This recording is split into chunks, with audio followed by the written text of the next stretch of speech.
Hello students, कैसे हैं आप सब बढ़िया। तो आज हम डिस्कस करने वाले हैं सेट या समुच्चय में एक्सरसाइज 1.2 या प्रश्नावली 1.2। ठीक है, तो इसका पहला क्वेश्चन हमारा है, निम्नलिखित में से कौन से रिक्त समुच्चय के उदाहरण हैं। इसका पहला पार्ट में क्या है, दो से भाज्य विषम प्राकृतिक संख्याओं का समुच्चय। हमको ये बताना है जितने भी समुच्चय यहाँ दिए गए हैं 1 to 4, इनमें से कौन कौन से समुच्चय रिक्त हैं, मतलब एम्प्टी सेट हैं, और कौन से नहीं हैं। रिक्त समुच्चय की परिभाषा क्या पढ़ा था हम लोगों ने पढ़ा था कि ऐसा कोई सेट, ऐसा कोई समुच्चय जिसमें एक भी एलिमेंट ना आए, एक भी अवयव ना रहे, उसको आप बोलेंगे रिक्त समुच्चय या एम्प्टी सेट। तो हमको उसी को फॉलो करना है बस। तो पहला हमारा है दो से भाज्य विषम प्राकृतिक संख्या। तो मुझे बताइए, क्या कोई ऐसी विषम प्राकृतिक संख्या है जो दो से डिविजिबल हो, जो दो से भाज्य हो, दो से पूरा पूरा कैंसिल आउट हो जाए? तो आप कहेंगे नहीं सर, ऐसी कोई भी विषम प्राकृतिक संख्या नहीं है जो दो से कट जाए। इसका मतलब पहला वाला हमारा क्या है, रिक्त समुच्चय है, क्योंकि इसमें कोई भी एलिमेंट आपको नहीं मिलेगा। ठीक है, वास्तव में अगर हम बात करें सम और विषम की, तो परिभाषा ही है कि हर वो संख्या जो दो से डिविजिबल है, दो से भाज्य है, उसको आप बोलते हैं सम संख्या, और हर वो संख्या जो दो से भाज्य नहीं है उसको आप बोलते हैं विषम संख्या।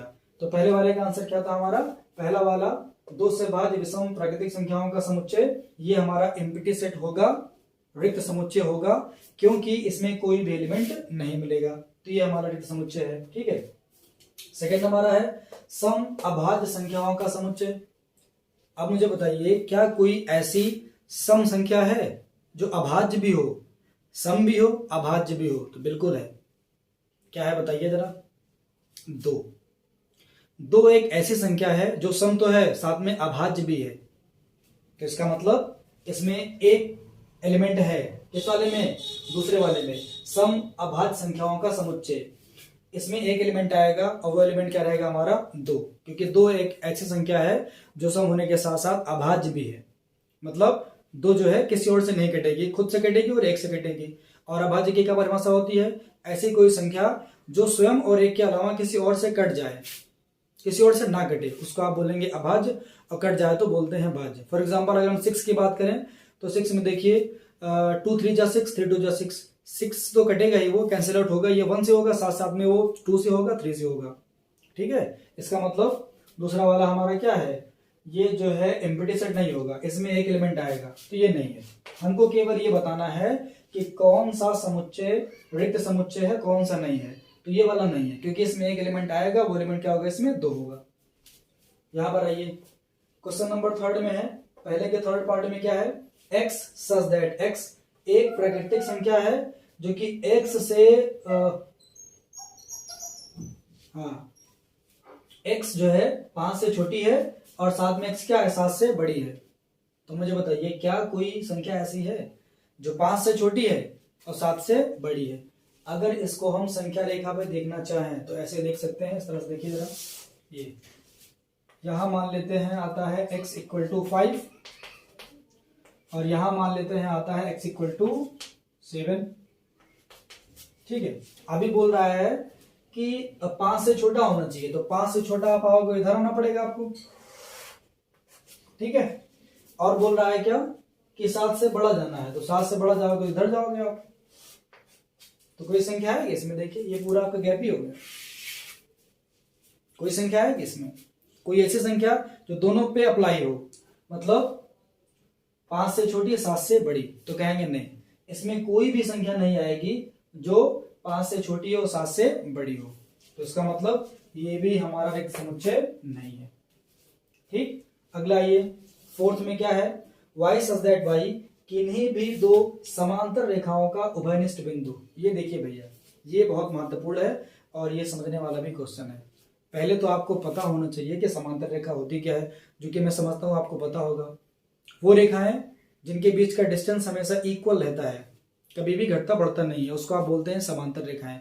इसका मतलब अगर कोई दो समांतर रेखाएं हैं तो क्या कभी वो कट करेंगे? नहीं करेंगे। तो जब कट ही नहीं करेंगे तो क्या कभी आपको उनका कॉमन पॉइंट मिलेगा, जिसको बोलते हैं उभयनिष्ठ बिंदु। मतलब ये, अगर हम इसको देखें यहां पे तो इस तरह से समझ सकते हैं, ये एक रेखा ये है मान लेते हैं, एक रेखा ये है, ये समांतर है। अभी जब कट नहीं करेंगी तो इनको कॉमन पॉइंट नहीं मिलेगा, उभयनिष्ठ बिंदु नहीं मिलेगा। उभयनिष्ठ बिंदु का मतलब क्या होता है, ये इस तरह से, ये जो पॉइंट है इसको बोलते हैं कॉमन पॉइंट या उभयनिष्ठ बिंदु। तो क्या इसमें मिलेगा, ये नहीं मिलेगा। इसका मतलब ये भी क्या है हमारा एम्प्टी सेट, इसमें कोई भी ऐसा पॉइंट नहीं मिलेगा जो उभयनिष्ठ हो, क्योंकि रेखाएं कैसी हैं, समांतर हैं।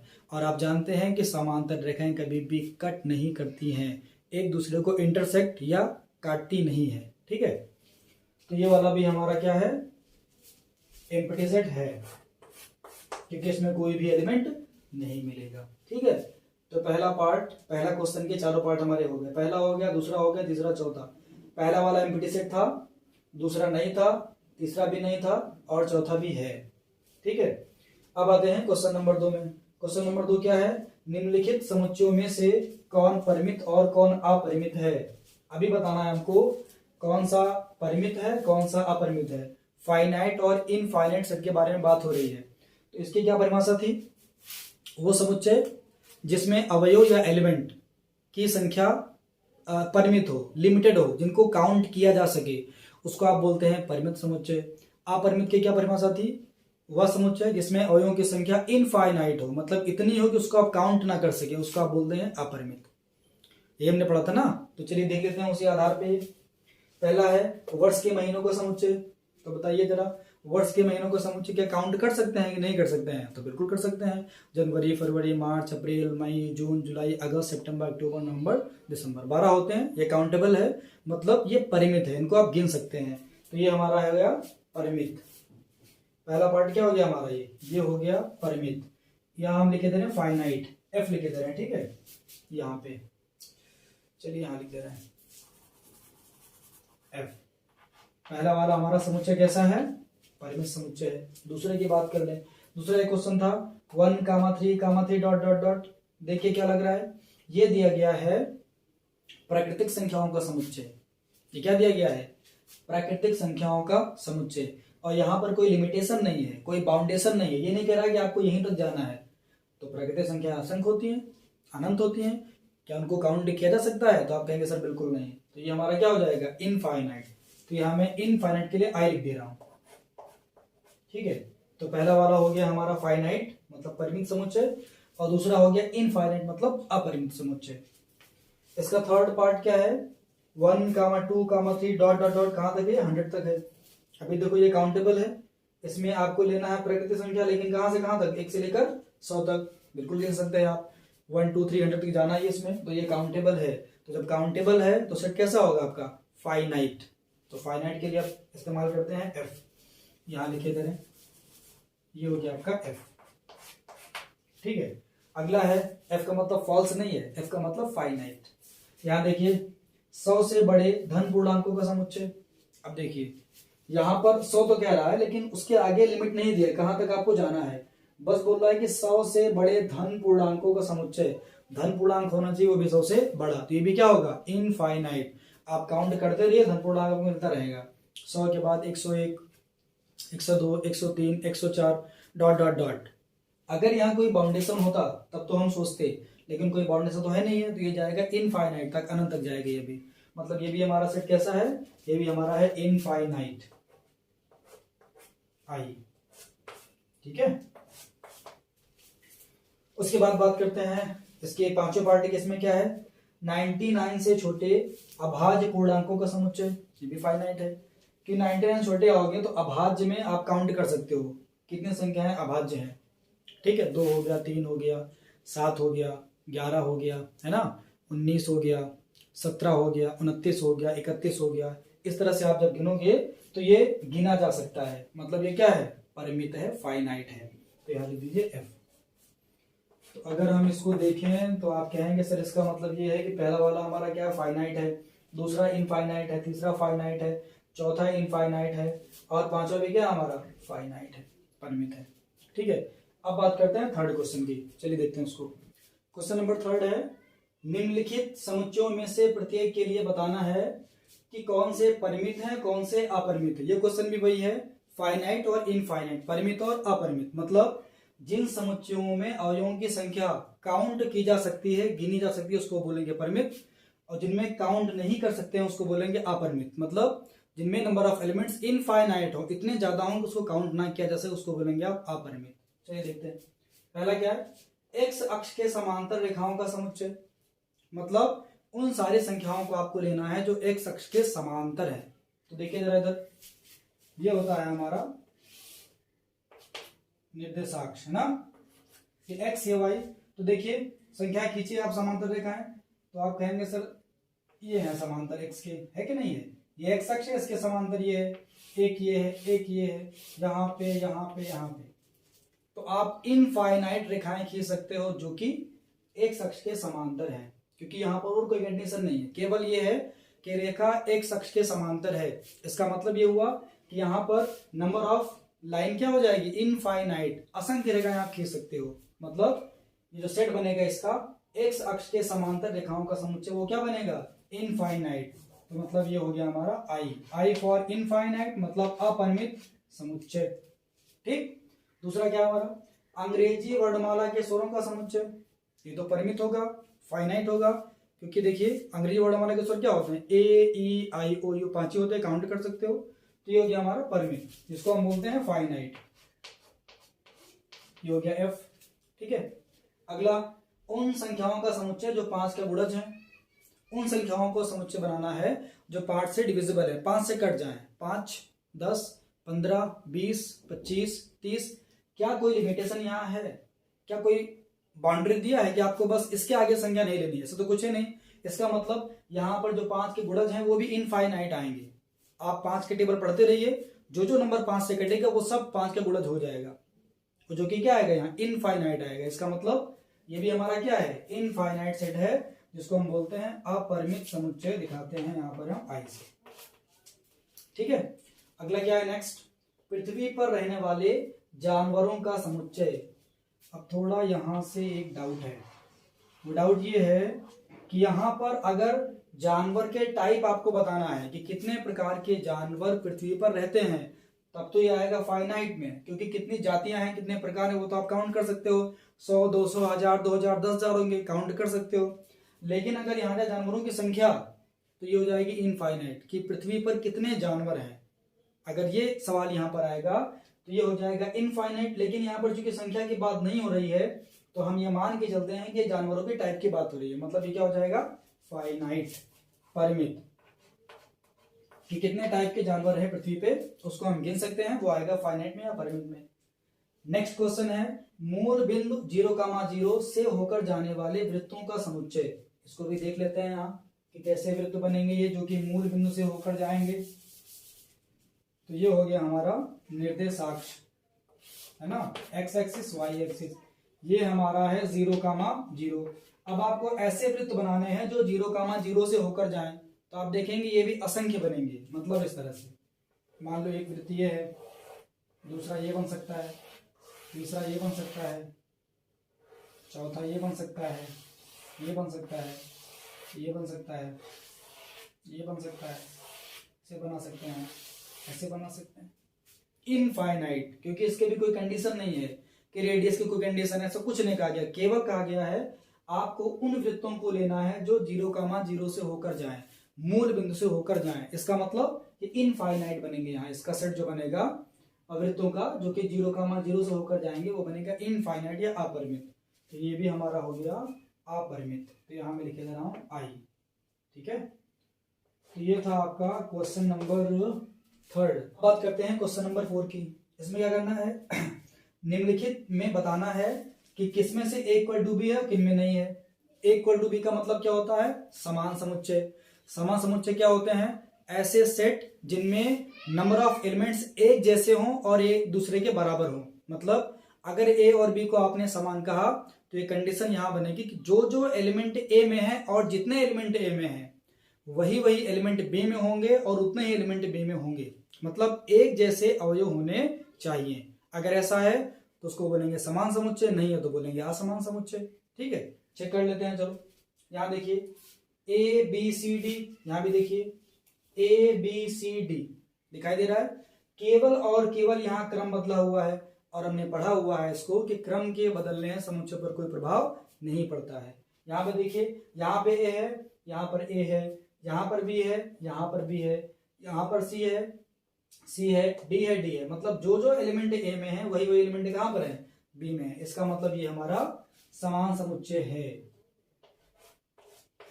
ठीक है, दूसरे में आइए, 4 8 12 16, यहां पर आइए 8 4 12 नहीं है इसमें कहीं, देखिए है कहीं नहीं है। इसका मतलब जो एलिमेंट ए में है वो एलिमेंट सारे के सारे बी में नहीं है, एक आध इसमें अलग अलग हैं, तो इसका मतलब ये हमारा समान समुच्चय में नहीं आएगा। अगला क्वेश्चन क्या है, 2 4 6 8 10, अगर ध्यान दें तो ये सारी की सारी सम संख्याएं हैं जो कि 10 से कम है या 10 के बराबर है। 2 फिर 4 फिर 6 फिर 8 फिर 10। यहाँ पर देखिए क्या लिखा हुआ है, x सच दैट x सम धन पूर्णांक और x का मान 10 के बराबर या उससे कम लेना है।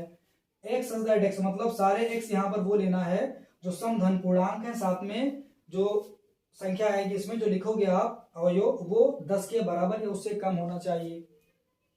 एक्चुअल में क्या है कि ये दोनों सेम सेट हैं। कैसे, यहाँ पर सम अंक लीजिए, चलिए सम धन पूर्णांक, तो सम होता है 2 से धन पूर्णांक में आएंगे, 2 आएगा फिर 4 आएगा 6 आएगा 8 आएगा 10 आएगा। तो यहाँ पर केवल डिफरेंस ये है कि इसको लिख दिया गया है समुच्चय निर्माण रूप में और इसको लिख दिया गया रोस्टर रूप में, बस दोनों सेट एक हैं। ये भी सम धन पूर्णांक है 10 तक, ये भी सम धन पूर्णांक है 10 तक। ठीक है, आई बात समझ में। तो ये भी हमारा क्या है, समान समुच्चय है। ठीक है, इजी है। नेक्स्ट क्वेश्चन क्या है, x सच दैट x संख्या 10 का एक गुणज है।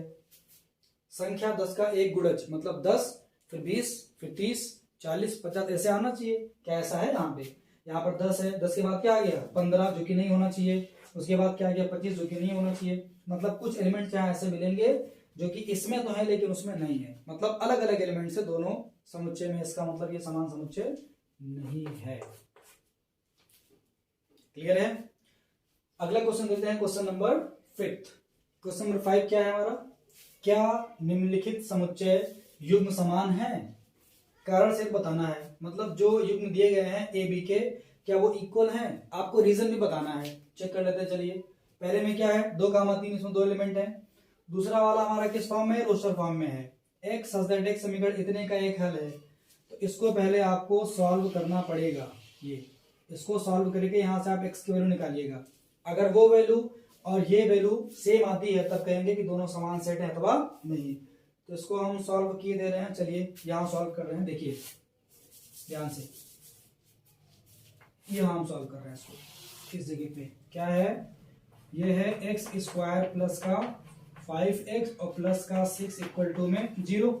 ठीक है, अभी गुणनखंड करना है, यहाँ पर 6 है, 2 संख्या ढूंढना है, मल्टीप्लाई करो 6 आ जाए, जोड़ो तो 5 आ जाए, 3 दूना में 6, तो आ गया एक्स स्क्वायर प्लस यहाँ जाएगा 3x, यहाँ आएगा 2x, यहाँ 6 इक्वल टू कितना 0 आ जाएगा। जब यहाँ से इसको हल करोगे तो आ जाएगा, ये इस साइड लिख रहा हूं, यहाँ जाएगा x प्लस 3 एक ब्रैकेट में, और दूसरे में कितना आएगा, ये दूसरे में आएगा x प्लस 2, ये 10th में आपको खूब सिखाया गया होगा, इक्वल टू 0। अभी यहाँ से x की वैल्यू आएगी, एक आएगी -3, दूसरी आएगी -2। तो देखिए जरा, यहाँ पर आएगा इस वाले में ये -3 और -2, यहाँ पर कितना है 2 और 3, क्या दोनों समान है, नहीं है। यहाँ पर एलिमेंट 2 3 है, और जबकि यहाँ पर आएगा -3 और -2, तो ये हमारे समान सेट नहीं, ये नहीं होगा। ठीक है, दूसरा है इक्वल टू दिया x सच दैट x शब्द फॉलो का एक अक्षर है, तो इसी में बना ले हम। ये हमारा किस फॉर्म में है, ये है समुच्चय निर्माण रूप में है, इसको पुरुष रूप में कन्वर्ट कर लें ताकि आसानी से दिख जाए। x such that x follow शब्द का एक अक्षर, मतलब फॉलो शब्द है, इसका एक लेटर लेके हमको बनाना है इसका समुच्चय। क्या बनाना है, समुच्चय। चेक कर लेते हैं, ये देखिए ये बना ले रहे हैं। f लिखेंगे कॉमा करके, o लिखेंगे कॉमा करके, l लिखेंगे, एक ही बार लेना है, o भी एक ही बार लेना है, w लिखेंगे, ये बन गया है ना। ये बन गया फॉलो शब्द का अक्षर का समुच्चय। इसका देख लीजिए वुल्फ का, इसका बनाइए, यहां बना ले रहे हैं इसका भी। जब इसको बनाइएगा तो कहेंगे सर हो जाएगा w, फिर हो जाएगा o, फिर हो जाएगा l, फिर हो जाएगा f। ठीक, तो अब ध्यान दो जरा, क्या दोनों एक ही समुच्चय हैं, अगर दोनों एलिमेंट सेम है तो होगा FOLW,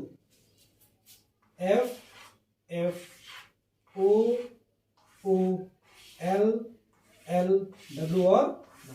इसका मतलब यहाँ ए बी क्या है, समान समुच्चय है। ठीक है, अगला है नीचे दिए हुए समुच्चयों में समान समुच्चय का चयन आपको करना है। जितने यहाँ पर समुच्चय दिए हैं सब में से आपको बताना है कौन से समुच्चय समान है। तो चेक करिए, तो बिल्कुल आसान है, केवल देखना है और पता लगा लेना है। यहाँ पर 2 4 8 12 है, तो चेक करो क्या कहीं और है, यहाँ 4 8 12 14 है, ये भी नहीं है, नहीं है। इसका मतलब इसके समान कोई समुच्चय नहीं है। यहाँ पर 1 2 3 4 यहाँ पर है, क्या और कहीं पर है, 1 2, हाँ ये है, देखो यहाँ पर बी और डी ये मिल गया, ध्यान दीजिएगा, बी इक्वल टू क्या हो जाएगा यहाँ डी, एक तो मिल गया आपको ये वाला। देखो जो एलिमेंट बी में है 1 2 3 4, एक यहाँ पर है, एक यहाँ पर है, 2 यहाँ पर है, 2 यहाँ पर है, 3 यहाँ पर है, 3 यहाँ पर है, और 4 यहाँ और 4 यहाँ। ठीक है, मतलब ये इक्वल है। आ जाओ इसमें 4 8 12 और 14 कहीं पर है, नहीं है। आगे आ जाओ फिर इसमें -1 और 1 यहाँ पर है, यहाँ पर देखो 1 और -1 यहाँ पर है, कौन सा सेट था ये हमारा ई था। ई बराबर किसके मिल गया आपको, ई बराबर मिल गया जी के। क्यों, क्योंकि दोनों में एलिमेंट सेम है, -1 और 1 यहाँ, -1 और 1 यहाँ, क्रम बदलने से कोई दिक्कत नहीं है। -1 1 और 1। ठीक है, तो आज की क्लास में आपने एक्सरसाइज 1.2 के सारे क्वेश्चन इजीली सॉल्व कर लिए और सारे आपको आ भी गए होंगे I hope. Next video lecture में हम लोग पढ़ेंगे एक्सरसाइज 1.3। देखिए इसके बाद जो 1.2 प्रश्नावली है, इसके बाद हमारा है घात समुच्चय उप समुच्चय, जो कि हम ऑलरेडी पढ़ चुके हैं, हालांकि मैं आपको बताऊंगा उसको। तो नेक्स्ट जब भी इसका लेक्चर होगा समुच्चय का, तो हम लोग पढ़ेंगे प्रश्नावली 1.3। तब तक आप देखते रहिए, क्वेश्चन लगाते रहिए, जो भी आपको डाउट है, जो भी प्रॉब्लम है, उसको आप कमेंट करते रहिए, उसका सोल्यूशन आपको जरूर दिया जाएगा। ठीक है, थैंक यू।